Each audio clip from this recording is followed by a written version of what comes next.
పాకిస్తాన్ అనగానే ముందుగా గుర్తొచ్చేది ఉగ్రవాదులే. ఆ దేశం టెర్రరిస్టులకు నిలయం. అక్కడ అనేక మంది ఉగ్రవాదులు తలదాచుకుంటున్నారు. ఎన్నో ఉగ్రవాద శిబిరాలు పాకిస్తాన్ కేంద్రంగా పనిచేస్తున్నాయి. వారంతా భారత్పై ఉగ్రదాడులు చేయడంలో నిత్యం నిమగ్నమై ఉంటారు. ఇక మత కల్లోలాలు కోకొల్లలు. అలాంటి దేశంలో భారతీయ సాహిత్యం ధృవతారగా వెలుగుతోంది. ఇతిహాసమైన రామాయణ గాథను నాటకంగా ప్రదర్శించారు పాకిస్తానీయులు.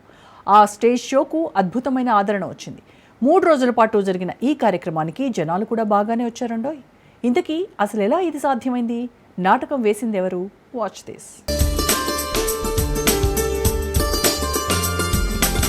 పాకిస్తాన్ గడ్డపై నాటకంగా ప్రదర్శితమవుతున్న రామాయణ గాథ. కరాచీ నగరంలో భారతీయ ఇతిహాసాన్ని కళ్లకు కట్టిన నాటక బృందం.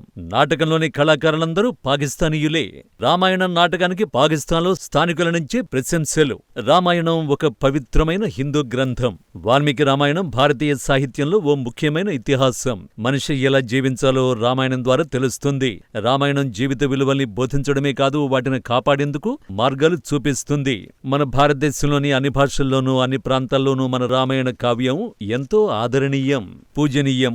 Indonesia, Thailand, Cambodia, Malaysia, Vietnam, Laos లాంటి దేశంలో కూడా రామాయణం గాథ ప్రచారంలో ఉంది. ముస్లిం మెజారిటీ దేశమైన ఇండోనేషియాలోని బాలి దీవిలో మన రామాయణ నృత్యం చాలా ఫేమస్. ఇకపోతే 24,000 శ్లోకాలతో కూడుకున్న రామాయణం భారతదేశంలో హిందూ ధర్మం యొక్క చరిత్ర, మన సంస్కృతి, ప్రజల యొక్క నడవడిక, నమ్మకాలు, ఆచారాలు, సనాతన ధర్మంలో మన హిందువుల యొక్క కుటుంబ వ్యవస్థ, అదేవిధంగా శ్రీ సీతారాముల చరిత్ర ఎంతో గొప్పగా వర్ణించబడ్డాయి. తండ్రి కొడుకులు ఎలా ఉండాలి, వారి బంధం ఎలా ఉండాలి, భార్యాభర్తలు ఎలా ఉంటారు, అన్నదమ్ములు ఎలా ఉంటారు, యజమానికి సేవకులకు మధ్య సంబంధం, మిత్రులు, రాజు, ప్రజలు, భగవంతుడు, భక్తులు, వీళ్ళందరి మధ్య ఉండే సంబంధ బాంధవ్యాల గురించి రామాయణంలో ఎంతో గొప్పగా చెప్పారు. రామాయణంలో ఉన్న పాత్రలు, అందులో ఉన్న నీతి మనం ఆదర్శవంతమైన జీవితం గడపడానికి ఎంతగానో దోహదపడతాయి. అలాంటి మహాకావ్యం ఇప్పుడు ఉగ్రవాద దేశమైన పాకిస్తాన్లో దుమ్ము రేపుతోంది. అదేంటి, అక్కడంతా మత పిచ్చోళ్లుంటారు కదా, అక్కడ రామాయణ గాథ వేయడమేంటి అని ఆలోచిస్తున్నారా? అయితే పాకిస్తాన్లో సాధారణమైన నాటకాల కంటే కూడా మన రామాయణ కావ్యానికి అద్భుతమైన ఆదరణ దొరుకుతుంది. పాకిస్తాన్లో ఇప్పటికీ కూడా ఎక్కువ మంది అభిమానులు ఉన్నారు. పాకిస్తాన్లో సినిమాలు చూసేవాళ్లకంటే ఈ నాటకాలు చేసేవాళ్లే ఎక్కువగా ఉంటారు. అందుకే పాకిస్తాన్లో ఎక్కువగా ఈ నాటకాలకు సంబంధించిన ప్రదర్శనలే జరుగుతూ ఉంటాయి. తాజాగా ఈ రామాయణ గాథను పాకిస్తాన్ గడ్డపై ప్రదర్శించారు. కరాచీ నగరంలో ఓ నాటక బృందం ఈ భారతీయ ఇతిహాసాన్ని కళ్లకు కట్టినట్లు ప్రదర్శించింది. ఇందులోని కళాకారులు పాకిస్తానీయులే కావడం విశేషం. ఆర్టిఫిషియల్ ఇంటెలిజెన్స్, ఏఐ మెరుగుదలను ఉపయోగించి ఇతిహాసానికి ప్రాణం పోసేందుకు కళాకారులు ప్రయత్నించారు. ఈ నాటకాన్ని చూసిన స్థానిక పాకిస్తానీయులు ప్రశంసలు కురిపించారు. కరాచీ నగరానికి చెందిన యోగేశ్వర్ ఖరేరా, రాణా ఖజ్మాలతో పాటు మరికొందరు నాటక రంగంపై ఉన్న ఇష్టంతో థియేటర్ ఆర్ట్స్తో పాటు వివిధ విభాగాల్లో శిక్షణ తీసుకున్నారు. వీళ్లంతా తన బృందానికి మౌజ్ అని పేరు పెట్టుకున్నారు. గతేడాది నవంబర్లో తొలిసారి ఓ ఆర్ట్ గ్యాలరీలో రామాయణం నాటకాన్ని ప్రదర్శించారు. దీనికి మంచి స్పందన వచ్చింది.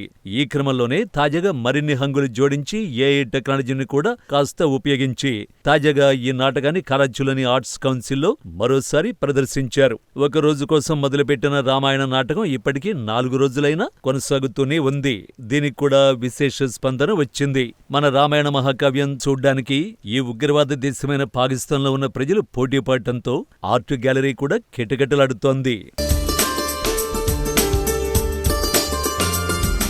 రామాయణం నాటకాన్ని ప్రదర్శిస్తే పాకిస్తాన్ ప్రజల నుంచి విమర్శలు, బెదిరింపులు ఎదురవుతాయని తాను ఎప్పుడూ భావించలేదని డైరెక్టర్ యోగేశ్వర్ ఖరేరా తెలిపారు. రామాయణాన్ని దృశ్యకావ్యంగా మలిచామని, స్థానికుల నుంచి మద్దతు లభించడం గొప్ప విషయమని అన్నారు. ఈ నాటకానికి ఆదరణతో పాటు నటీనటుల కృషికి విమర్శకులు సైతం ప్రశంసలు కురిపించారని యోగేశ్వర్ ఖరేరా వెల్లడించారు. ఈ పురాణ కథను ప్రేక్షకులకు చూపించాలనే ఆలోచనతో ఈ నాటకాన్ని ప్రదర్శించామని సీత పాత్రలో నటించిన రాణా ఖజ్మా అన్నారు. కథ చెప్పడంలో నిజాయితీ, lighting, live music, colourful costumes, అబ్బురపరిచే డిజైన్లు ఇవన్నీ ఈ ప్రదర్శనను మరింత గొప్పగా చేశాయని చిత్ర విమర్శకుడు ఓమిర్ అలావి అన్నారు. మొత్తంగా పాకిస్తాన్ లాంటి దేశంలో భారతీయ ఇతిహాసం రామాయణాన్ని నాటక రూపంలో ప్రదర్శించడం సాహసోపేతమైన ప్రయత్నంగానే చెప్పాల్సి ఉంటుంది. రామాయణ మహాకావ్యం చివరికి మన ఆగర్భ శత్రువైన పాకిస్తాన్ ప్రజల ప్రశంసలు కూడా అందుకుంటోంది. కానీ మన దేశంలో ఇప్పటికీ కూడా కొంతమంది హిందూ వ్యతిరేకులు మాత్రం మన హిందూ సాంప్రదాయం, సంస్కృతులు, ఇతిహాసాలు విమర్శిస్తూ ఉండడం దౌర్భాగ్యం.